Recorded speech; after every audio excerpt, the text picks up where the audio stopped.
أعوذ بالله من الشيطان الرجيم بسم الله الرحمن الرحيم سورة النساء آیت نمبر 111 ومن يكسب إثما فإنما يكسبه على نفسه وكان الله عليما حكيما۔ ترجمہ، اور جو شخص کوئی گناہ کمائے تو وہ اس کمائی سے خود اپنے آپ کو نقصان پہنچاتا ہے، اور اللہ پورا علم بھی رکھتا ہے، حکمت کا بھی مالک ہے۔ تفسیر۔ اب اس سے بھی آگے ہے معاملہ، وَمَنْ يَكْسِبْ إِثْمًا فَإِنَّمَا يَكْسِبُهُ عَلَى نَفْسِهِ، جو کوئی بھی کوئی گناہ کماتا ہے وہ اپنی جان پر وبال لیتا ہے۔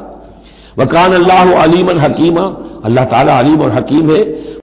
آیت نمبر 112 ومن يكسب خطيئة أو إثما ثم يرم به بريئا فقد احتمل بهتانا وإثما مبينا۔ ترجمہ، اور اگر کوئی شخص کسی غلطی یا گناہ کا مرتکب ہو پھر اس کا الزام کسی بے گناہ کے ذمے لگا دے تو وہ بڑا بھاری بہتان اور کھلا گناہ اپنے اوپر لاد لیتا ہے۔ تفسیر۔ وَمَنْ يَكْسِبْ خَطِيئَةً أَوْ إِثْمًا ثُمَّ يَرْمِ بِهِ بَرِيئًا، اور یہ معاملہ تو بہت بڑھ کر ہے کہ کسی نے کوئی گناہ کمایا، کوئی خطا کی، کوئی غلطی کی، کوئی جرم کیا، پھر اس کی تہمت لگا دی ایسے شخص پر جو بری ہے۔ یہودی تو بری تھا، اس کو سزا دلوانے کے لیے سب تل گئے، تو ثم یرمی بہ بریئا، جو بری ہے اس سے اس کا کوئی تعلق نہیں، اس کا اس میں کوئی گناہ میں حصہ نہیں، فقد احتمل بہتانا و اسما مبینا، تو اس نے تو اپنے سر پر بہت بڑا طوفان اور بہت کھلا کھلا گناہ کا بوجھ لے لیا ہے۔ آیت نمبر 113 ولولا فضل الله عليك ورحمته لهمت طائفة منهم أن يضلوك وما يضلون إلا أنفسهم وما يضرونك من شيء وأنزل الله عليك الكتاب والحكمة وعلمك ما لم تكن تعلم وكان فضل الله عليك عظيما۔ ترجمہ، اور اے پیغمبر، اگر اللہ کا فضل اور رحمت تمہارے شامل حال نہ ہوتی تو ان میں سے ایک گروہ نے تو تم کو سیدھی راہ سے بھٹکانے کا ارادہ کر ہی لیا تھا، اور در حقیقت یہ اپنے سوا کسی کو نہیں بھٹکا رہے ہیں، اور یہ تم کو ذرا بھی نقصان نہیں پہنچائیں گے۔ اللہ نے تم پر کتاب اور حکمت نازل کی ہے اور تم کو ان باتوں کا علم دیا ہے جو تم نہیں جانتے تھے، اور تم پر اللہ کا فضل ہمیشہ بہت زیادہ رہا ہے۔ تفسیر۔ اور تمہارا کوئی نقصان نہ کر سکتے تھے۔ یعنی اگر وہ غلط رودات پیش کر کے تمہیں غلط فہمی میں مبتلا کرنے میں کامیاب ہو بھی جاتے اور اپنے حق میں انصاف کے خلاف فیصلہ حاصل کر لیتے تو نقصان انہی کا تھا، تمہارا کچھ بھی نہ بگڑتا، کیونکہ خدا کے نزدیک مجرم وہ ہوتے نہ کہ تم۔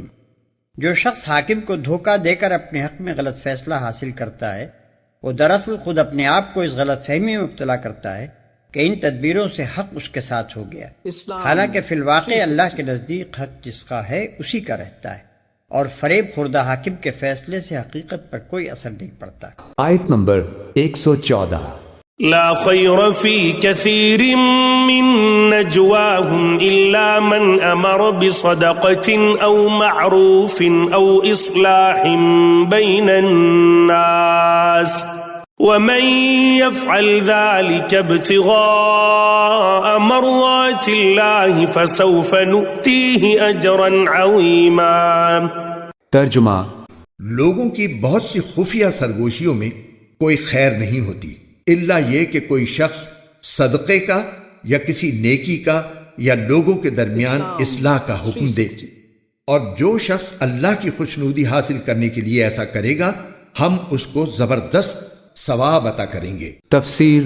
لا خیر فی کثیر من نجواہم، یہ جو نجوا کرتے ہیں، سرگوشیاں کرتے ہیں، ان میں سے اکثر میں کوئی خیر نہیں ہے۔ الا من امر بصدقۃ، ہاں ایک بات ہو سکتی ہے، خاموشی سے کسی کو علیحدگی میں لے جا کر کسی صدقے کی اس کو تلقین کی جائے کہ بھائی دیکھو تمہیں اللہ نے غریب کیا ہے، یہ محتاج ہے، میں جانتا ہوں، تو علیحدگی کی بجائے اس کے کہ پبلک میں اس سے بات کرو، اسے اندر جا کے سمجھاؤ، یہ اچھی بات ہے۔ اور معروف یا کسی اور نیکی کا حکم دے، اور اصلاح بین الناس، یا لوگوں کے معاملات کو درست کرنے کے لیے دو بھائی جھگڑ پڑے ہیں تو کرنا پڑتا ہے یہ کہ ایک سے جا کر بات سنیے، پھر اس کی بات جو ہے اس کو اچھی شکل میں پیش کیجئے دوسرے بھائی کے پاس کہ آپ کو مغالطہ ہوا، انہوں نے یہ بات یوں نہیں کہی تھی، یوں کہی تھی۔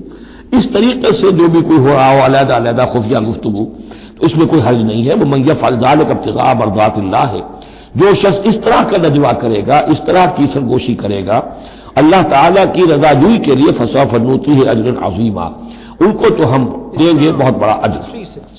آیت نمبر 115۔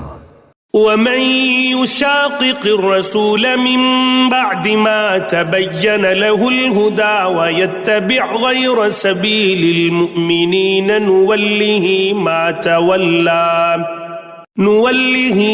تولى ونصله جهنم وساءت مصيرا۔ ترجمہ۔ اور جو شخص اپنے سامنے ہدایت واضح ہونے کے بعد بھی رسول کی مخالفت کرے اور مومنوں کے راستے کے سوا کسی اور راستے کی پیروی کرے، اس کو ہم اسی راہ کے حوالے کر دیں گے جو اس نے خود اپنائی ہے، اور اسے دوزخ میں جھونکیں گے، اور وہ بہت برا ٹھکانہ ہے۔ تفسیر۔ جب مذکورہ بارہ مقدمہ میں وحی الہی کی بنا پر نبی صلی اللہ علیہ وسلم نے اس خائن مسلمان کے خلاف اور اس بے گناہ یہودی کے حق میں فیصلہ صادر فرما دیا تو اس منافق پر جاہلیت کا اس قدر سخت دورہ پڑا کہ وہ مدینے سے نکل کر اسلام اور نبی صلی اللہ علیہ وسلم کے دشمنوں کے پاس مکہ چلا گیا اور کھلم کھلا مخالفت پر آمادہ ہو گیا۔ اس آیت میں اس کی اسی حرکت کی طرف اشارہ ہے۔ آیت نمبر 116۔ ان اللہ لا یغفر ان یشرک به ویغفر ما دون ذلك لمن یشاء ومن یشرک باللہ فقد ضل ضلالا بعیدا۔ ترجمہ۔ بے شک اللہ اس بات کو نہیں بخشتا کہ اس کے ساتھ کسی کو شریک ٹھہرایا جائے، اور اس سے کمتر ہر گناہ کی جس کے لیے چاہتا ہے بخشش کر دیتا ہے، اور جو شخص اللہ کے ساتھ کسی کو شریک ٹھہراتا ہے وہ راہ راست سے بھٹک کر بہت دور جا گرتا ہے۔ تفسیر۔ یعنی شرک سے کم کسی گناہ کو اللہ تعالیٰ جب چاہے توبہ کے بغیر بھی محض اپنے فضل سے معاف کر سکتا ہے، لیکن شرک کی معافی اس کے بغیر ممکن نہیں کہ مشرک اپنے شرک سے سچی توبہ کر کے موت سے پہلے اسلام قبول کرے اور توحید پر ایمان لے آئے۔ یہی مضمون پیچھے آیت نمبر 48 میں بھی گزر چکا ہے۔ آیت نمبر 117۔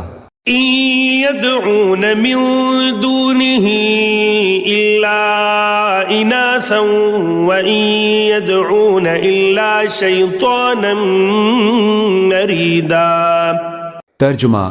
اللہ کو چھوڑ کر جن سے یہ دعائیں مانگ رہے ہیں وہ صرف چند زنانیاں ہیں، اور جس کو یہ پکار رہے ہیں وہ اس سرکش شیطان کے سوا کوئی نہیں۔ تفسیر۔ کفار مکہ جن من گھڑت دیویوں کو پوجتے تھے ان سب کو مؤنث سمجھتے تھے، لات، منات، عزا سب کو مؤنث سمجھا جاتا تھا، نیز فرشتوں کو بھی وہ خدا کی بیٹیاں کہا کرتے تھے۔ آیت میں اشارہ یہ ہے کہ ایک طرف تو کفار مکہ عورتوں کو کمتر مخلوق سمجھتے ہیں، اور دوسری طرف جن کو اپنا خدا بنا رکھا ہے وہ ان کے خیال کے مطابق سب مؤنث ہیں۔ آیت نمبر 118۔ لعنه الله وقال لأتخذن من عبادك نصيبا مفروضا۔ ترجمہ۔ جس پر اللہ نے پھٹکار ڈال رکھی ہے اور اس نے اللہ سے یہ کہہ رکھا ہے کہ میں تیرے بندوں سے ایک طے شدہ حصہ لے کر رہوں گا۔ تفسیر۔ یعنی بہت سے بندوں کو گمراہ کر کے انہیں اپنا بنا لوں گا اور بہت سو سے اپنی مرضی کے کام کرواؤں گا۔